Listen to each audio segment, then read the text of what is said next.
I'm going to show you how to trade the Forex in under 2 minutes. We like to trade the strongest trending currencies until they move statistically too far and then run out of momentum, and then we look for counter trend trades. We have 3 steps. We use our currency indexes to know which currencies to buy and sell. It lets you see each individual currency's trend. For instance, the euro's trend or the dollar's trend. Example, if the euro is strong and the US dollar is weak, we focus on buying the Euro USD. Step 2. We use the FX trade signals to let you know when to buy and sell. And step 3, we use our trailing stops to exit trades. It's that simple. Alright, that only took less than a minute to explain our methods.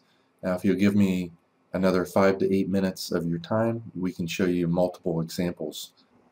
This is an example of our currency index with the euro.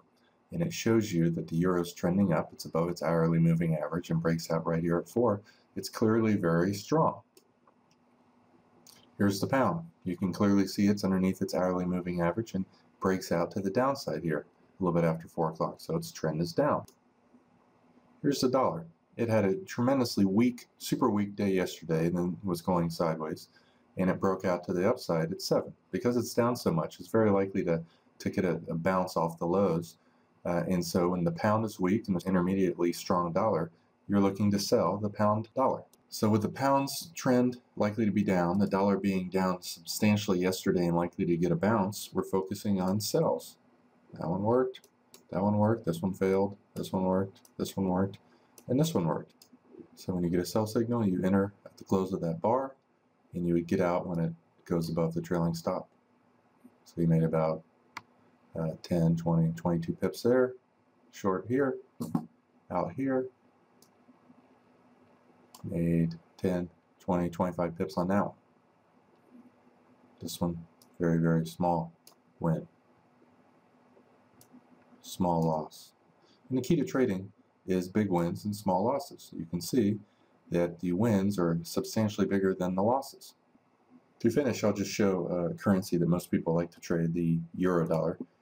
And a lot of traders just take the signals. When you get one signal, there's so many of them that oftentimes there's a buy or sell signal right after each other. So you go short, you got out with a small loss, you're in. You know, maybe you made a little bit, lost a little bit. You made money in this one, shorted this, you made money. Bought here, you made a lot of money.